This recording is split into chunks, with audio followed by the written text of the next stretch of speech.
Imagine a man who could walk into a room filled with the most ruthless killers in America and command instant, terrifying silence without saying a single word. He didn't wear flashy suits, he didn't boast in social clubs, and he didn't seek the spotlight of the tabloids. To the neighbors in his quiet suburban neighborhood, he looked like a successful, albeit private, businessman. But to the FBI and the underworld, he was Milwaukee Phil, the Chicago outfit's most efficient mechanic.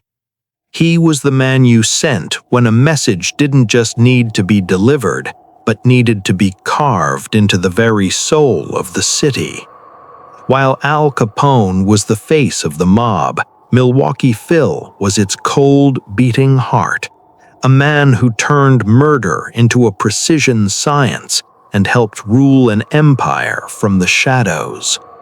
Born in New York but forged in the brutal street wars of Chicago and Milwaukee, Frank Aldericio did not stumble into a life of crime, he engineered it. Unlike the impulsive street thugs of the Prohibition era, Phil was a student of logistics. He understood that the greatest asset a criminal could have was not a fast gun, but a low profile. He earned his nickname during his early years working the territories between Chicago and Milwaukee, establishing a reputation as a man who could handle difficult situations with a chilling level of detachment. By the 1950s, the Chicago outfit had transitioned from a group of bootleggers into a massive multi-state corporate entity. At the top sat figures like Tony Accardo and Sam Giancana, but their power was only as effective as the men who enforced their will. Phil was the primary enforcer. He was part of an elite hit squad that operated with a level of sophistication that baffled local police. He was known for using advanced technology for the time, walkie-talkies, police scanners, and specialized suppressed firearms. He didn't just show up and shoot, he conducted surveillance, mapped out escape routes, and ensured that by the time the body was found, he was miles away, sipping coffee in a diner, looking like any other working-class citizen. No history of Milwaukee Phil is complete without mentioning his partnership with William "Willie" Messino. Together, they became the outfit's most formidable heavy crew. Their dynamic was legendary in the underworld. While many mobsters were prone to emotional outbursts or flashy displays of power, Phil and Willie were clinical. They were the ones called upon to handle the Action Jackson case, one of the most gruesome and infamous hits in mob history. William "Action" Jackson was a 300-pound enforcer suspected of being an informant. The way Phil handled this situation sent a shockwave through the national crime syndicate. It wasn't just about the execution, it was about the psychological warfare. The details of Jackson's final hours, involving a meat hook and a radiator, became a dark folktale in the Chicago streets. It served a specific purpose. It ensured that the word informant was never whispered in an outfit social club for a long, long time. Phil understood that violence was a tool of governance, and he used it with the precision of a surgeon. As the 1960s rolled in, Phil's role evolved. He wasn't just a button man anymore, he was a high-ranking executive. He was promoted to the rank of underboss, effectively becoming the chief operating officer of the Chicago outfit. This era saw him overseeing the skimming operations in Las Vegas.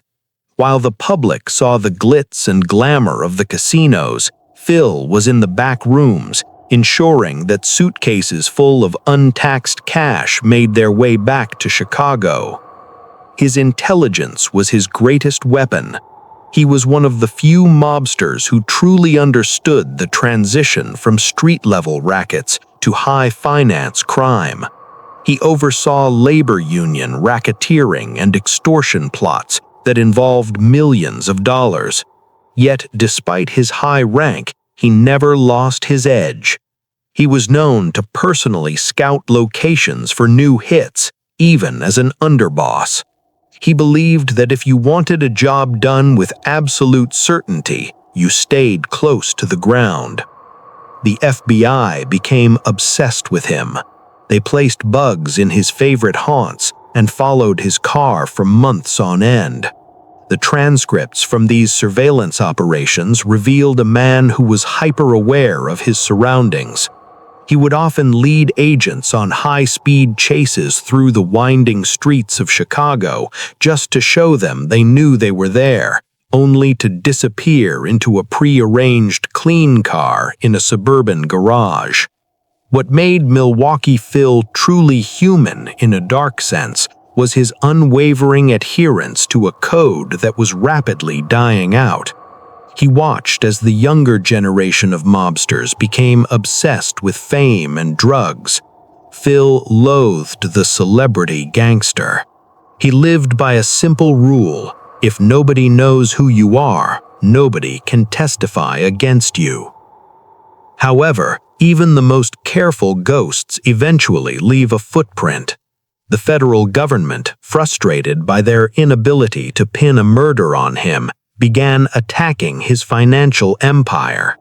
They targeted his extortion rackets, specifically a case involving a construction company in Rosemont, Illinois. The pressure was relentless. For the first time, the enforcer's enforcer found himself trapped in a courtroom rather than a dark alley. In 1969, the man who had survived decades of gang wars and evaded countless assassination attempts was finally convicted of extortion. It wasn't a hit that took him down, but a paper trail. Phil was sent to the United States Penitentiary in Marion, Illinois, a place designed for the most dangerous men in the country. Even behind bars, his shadow loomed large. He remained the underboss in the eyes of the outfit, a silent advisor to those still on the outside. But the transition from the absolute power of the Chicago streets to the gray walls of a federal cell was a toll even a man of his iron will couldn't fully endure. In September 1971, Frank Milwaukee Phil Aldericio passed away in prison. The official cause was a heart attack, but in the world of the outfit, theories always swirled. Some believed the stress of his incarceration finally broke his heart. Others whispered that a man who knew so many secrets was safer to the organization as a memory than a prisoner who might one day be tempted to talk. He was buried in a quiet ceremony. There were no grand processions like those seen for Al Capone. In death, as in life, Phil preferred the silence. He left behind a legacy as the last of the professional monsters. A man who proved that the most dangerous weapon in the world isn't a gun, but a mind that views human life as nothing more than a logistical variable. Today, the name Milwaukee Phil is spoken with a mix of respect and horror in the annals of true crime. He represents an era where the mob wasn't just a gang, but a shadow government, and he was its most effective and most terrifying civil servant. He was the man who kept the secrets, the man who cleaned the messes, and the man who ensured that in the city of Chicago, the outfit's word was law, a law written in lead and sealed in silence.